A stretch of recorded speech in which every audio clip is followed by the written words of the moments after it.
Chapitre 9, le dernier chapitre du cours de végétaux comestibles, cultiver des petits fruits.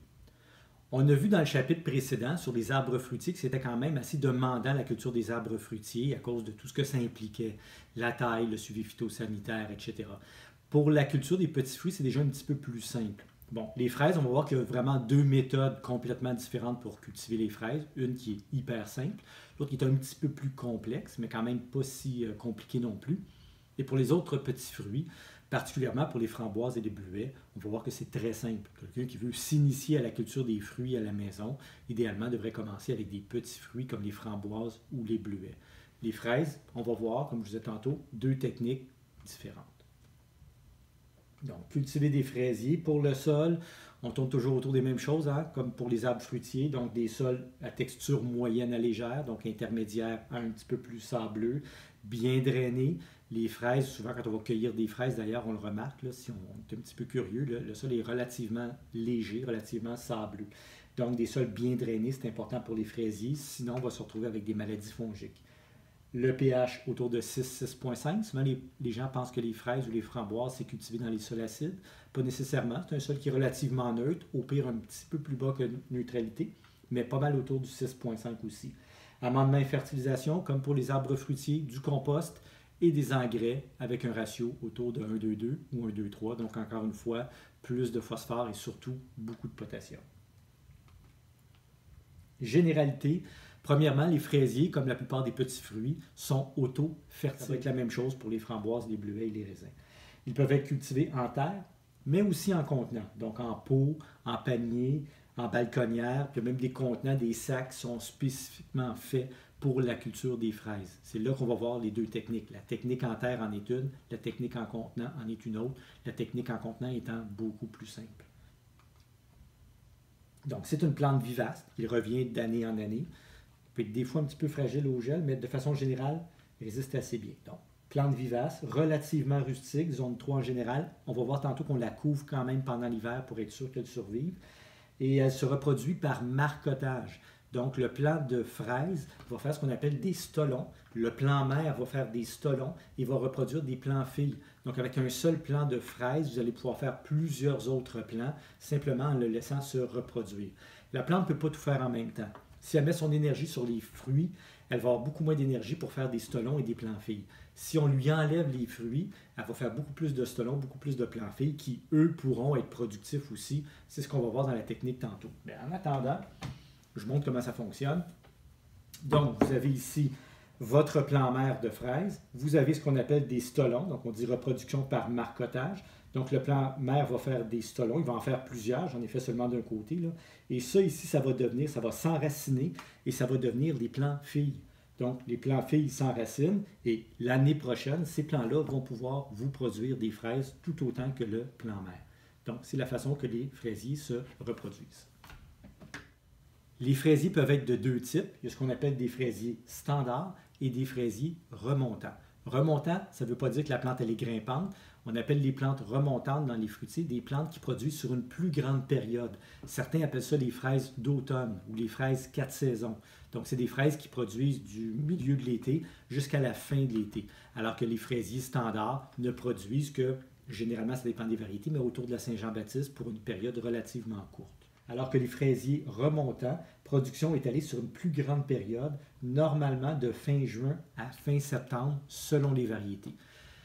Donc, si on cultive des fraisiers à la maison et qu'on veut en profiter pleinement, c'est avantageux de cultiver, à mon avis, des fraisiers remontants, parce qu'on va récolter sur une plus grande période. Par contre, des gens qui aiment cuisiner avec les petits fruits comme les fraises, si vous faites des tartes ou des confitures ou des trucs comme ça, les fraisiers standards sont très intéressants à ce moment-là parce que vous allez avoir toute votre production en même temps et vous allez être prêt à cuisiner votre récolte. Donc, plantation. Évitez de planter des fraisiers dans un sol où on a cultivé des fraisiers, des framboisiers ou des plantes de la famille des solanacées. Ces plantes-là vont se transmettre des maladies. Donc, si vous avez déjà cultivé des fraisiers à un endroit, quelques années plus tard, si vous voulez réinstaller une autre culture de fraisier, vous avez avantage à le faire dans une autre section de jardin. Plantation, planter au même niveau que dans le pot d'origine, donc on respecte la hauteur du collet. Si on plante plus creux, les fraisiers ont tendance à pourrir, et si on plantes plus haut, ils ont tendance à sécher. Donc, on va vraiment respecter la hauteur du collet, la hauteur de plantation dans les pots quand on va mettre nos fraisiers en pleine terre. Donc, couronne juste au-dessus du niveau du sol. On doit arroser évidemment au moment de la plantation et installer un paillis. Il y a plusieurs avantages à utiliser un paillis pour les fraisiers. Évidemment, ça va maintenir l'humidité du sol plus constante, ce que les fraisiers vont apprécier. Ça va permettre de contrôler les mauvaises herbes qui pousseraient autour des fraisiers, donc moins de compétition. Si la plante a moins de compétition, normalement, elle est plus productive. Ça va aussi garder les fruits plus propres. On voit ça même dans les fraisières. Ils vont souvent mettre de la paille autour des fraisiers. Ce qui arrive, c'est quand le plant va faire ses fruits, les fruits sont relativement pesants, vont toucher le sol. Et si les fruits sont en contact avec le sol humide, ils ont tendance à pourrir. Alors que s'ils sont déposés sur un paillis qui est un petit peu plus aéré, le fruit va rester très beau. Donc, pour les fraises, très intéressant de travailler avec le paillis. Culture, il existe plusieurs techniques pour cultiver les fraisiers, principalement deux grandes. La première technique, c'est la culture en contenant. Donc, on achète des fraisiers qu'on va mettre dans un panier suspendu, par exemple, une balconnière ou peu importe, puis qu'on va installer à l'extérieur. Donc, technique la plus simple, choisir des fraisiers remontants si on veut cultiver en pot. C'est plus avantageux, vous allez comprendre pourquoi. Enlever les stolons tout au long de la saison. Donc, je vous disais tantôt, la plante, elle ne peut pas tout faire en même temps. Si elle fait des stolons, elle va faire moins de fruits. Si on cultive le fraisier en contenant, on veut un maximum de production pendant l'été. De toute façon, on ne gardera pas ces plants-là. Je sais que le fraisier est un plant vivace, mais si on le cultive en pot, on le cultive comme une annuelle. Donc, on le laisse produire pleinement, on lui enlève tous les stolons pour qu'il fasse un maximum de fruits. Comme je disais tantôt, on va prendre des variétés remontantes pour avoir une production sur une grande période et on va récolter tout ce qu'on peut. Ensuite, on va se débarrasser du plant. Donc, récolter les fruits tout au long de l'été, recommencer avec de nouveaux plants l'année suivante, à moins de pouvoir les protéger. Si vous avez un garage, un endroit où vous pouvez les entreposer pendant l'hiver, un garage non chauffé, vous pourriez réutiliser les mêmes plants l'année suivante. Mais la majorité des gens qui cultivent le fraisier en contenant se débarrassent des plants en fin de saison. Pour la culture en pleine terre, le principal avantage, c'est qu'on va pouvoir cueillir des fraises pendant quelques années sur les mêmes plants. Comment ça fonctionne? Donc, culture en pleine terre, la première année, on va planter les fraisiers en rang. Je vais vous montrer comment ça fonctionne sur le tableau. Donc, on va faire des buttes d'à peu près 70 cm de large et on va venir planter les fraisiers à peu près à 30 cm de distance les uns des autres.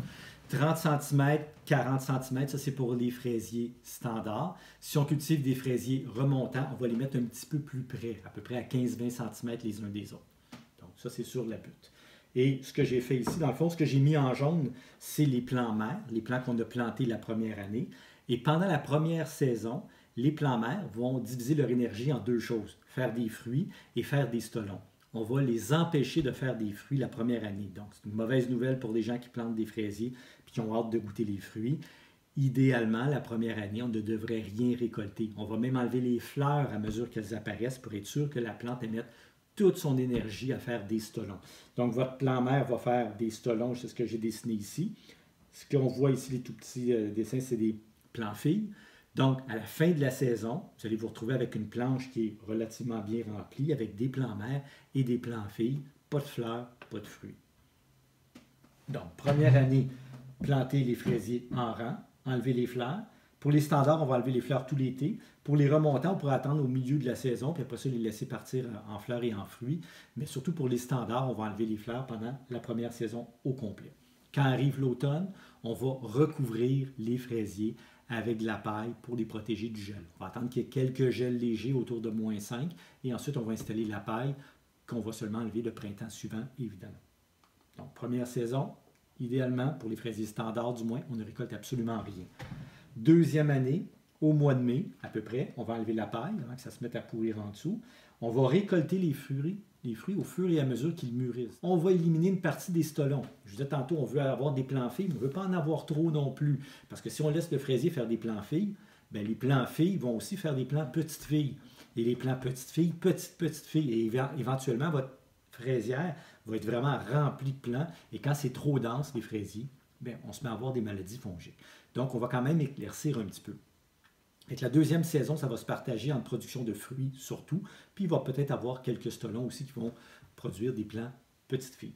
Donc, récolter les fruits à mesure qu'ils mûrissent, éliminer les stolons, surtout les stolons en trop, éliminer les feuilles mortes ou malades, Et rendu au mois de novembre, on refait la même chose que la première année. On recouvre encore une fois nos fraisiers de paille pour les protéger du gel, évidemment. À noter, après 3 années de production, il est suggéré de déplacer la culture de fraises dans une autre section du potager. Pourquoi? Parce que plus longtemps on cultive les fraises au même endroit, plus on a de chances qu'il se développe de maladies fongiques. Et en biologique, on aime mieux faire de la prévention que de commencer à traiter avec des produits. Donc, après 3 ans de culture ou à peu près, on va déplacer la fraisière. On peut étirer la saison de production des fraises remontantes en les cultivant sous un tunnel de plastique. J'ai tantôt la production des fraisiers remontant est beaucoup plus longue. Et si on les met sous tunnel de plastique, on pourrait commencer à récolter un petit peu plus tôt et récolter même un petit peu plus tard en saison. Mais bien sûr, si vous mettez un tunnel de plastique, une espèce de mini-serre, dans le fond, de mini-tunnel, ce qui va être important, c'est de l'ouvrir de temps en temps, premièrement pour permettre la pollinisation et aussi pour éviter que la température monte trop dans le tunnel et que les plants se mettent à griller ou encore que l'humidité soit tellement élevée que les maladies fongiques se mettent à se développer dans le temps de le dire. L'arrosage et désherbage au besoin. Arrosage important en période de fructification. Évidemment, le fraisier, quand il produit des fruits, il est gourmand en eau. Le fraisier est aussi une plante relativement gourmande en éléments nutritifs. On a dit dans les arbres fruitiers que c'était le pommier qui était gourmand en éléments nutritifs, les autres l'étaient moins. Mais dans les petits fruits, c'est un peu la même chose. Il y en a un seul qui est vraiment gourmand, c'est le fraisier, alors que framboise, bleuet, raisin, c'est des plantes beaucoup moins exigeantes. Donc, à part de compost et d'engrais chaque année, comme je viens de le dire, les fraisiers sont relativement exigeants.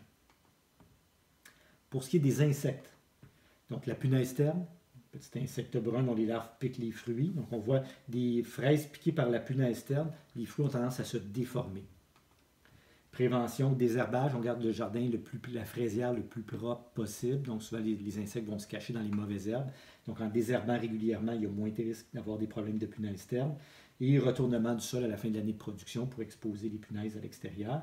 Et moyen de lutte, savon insecticide, particulièrement contre les larves, et pièges collants et pyrètres. Pour l'antonome du fraisier, c'est un petit insecte qui ressemble à un charançon, qui lui va couper, je ne sais pas si on voit bien sur l'image ici, là, mais il va venir couper les tiges florales. Donc, la plante a fait une fleur, elle commence à développer un fruit, et tout d'un coup, on voit que les tiges sont coupées. Donc, ça, c'est la faute de l'antonome du fraisier. Prévention, encore une fois, désherbage, garder la fraisière propre. Rotation, en changeant les cultures de place, on a un petit peu moins de risque d'en avoir. Et moyen de lutte, on pourrait utiliser la pyrètre. Autre ravageur du fraisier, la limace, qui va venir percer et bouffer les fruits. Souvent, ça va laisser une petite trace de produits visqueux là, sur le fruit. Ils vont faire aussi des fois quelques trous dans les feuilles. Donc, propreté encore une fois. Paillis d'aiguilles de pin a tendance à les repousser un petit peu. Les moyens de lutte, les fameux pièges avec la bière, donc on a vu un petit peu plus tôt dans la partie sur les insectes et maladies. Les tranches de pain, les planches de bois, ça a déjà été vu. La cendre, la chaux. La plupart des produits secs qu'on va mettre autour des plants vont avoir tendance à les éloigner un petit peu. On peut utiliser aussi la terre diatomée et un produit commercial qui est le phosphate de roche. Je m'excuse, phosphate de fer. Les oiseaux peuvent aussi attaquer les fraises, un peu comme ils attaquent les cerises.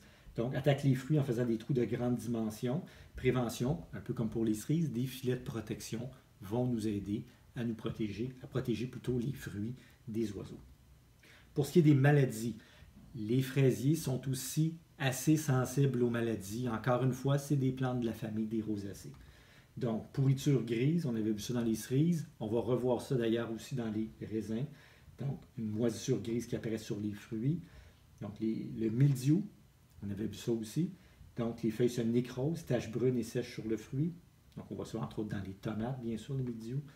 Ne pas arroser le feuillage en prévention, garder une bonne distance de plantation. J'ai parlé de distance de plantation, mais il y a aussi, comme je disais tantôt, les plants filles. Quand il y en a trop dans le rang, il va falloir en enlever, il va falloir éclaircir un petit peu notre rang. Décoction de prêle en prévention, rotation, les produits à base de lait, d'eau de javel, bicarbonate de soude et le thé de compost, qui est un passe-partout, qui est très pratique pour éviter la propagation des maladies fongiques sur les feuilles, que ce soit dans les petits fruits ou que ce soit dans les arbres fruitiers ou même dans le potager. Moyen de lutte, enlever les parties atteintes, bouillie bordelaise, soufre, encore une fois, différents produits, dont le bicarbonate de soude. La tache pourpre, assez fréquente aussi chez les fraisiers, donc des taches mauves, rougeâtres, qui apparaissent sur le dessus des feuilles. Prévention, encore une fois, ne pas arroser le feuillage, distance de plantation. Je disais tantôt, bien éclaircir vos planches de fraisier, désherbage régulier, cultivars, il y a des cultivars qui sont plus résistants, et éviter les excès d'azote. On peut enlever les feuilles atteintes et, au pire, utiliser la bouillie bordelaise. C'est tout pour les fraisiers.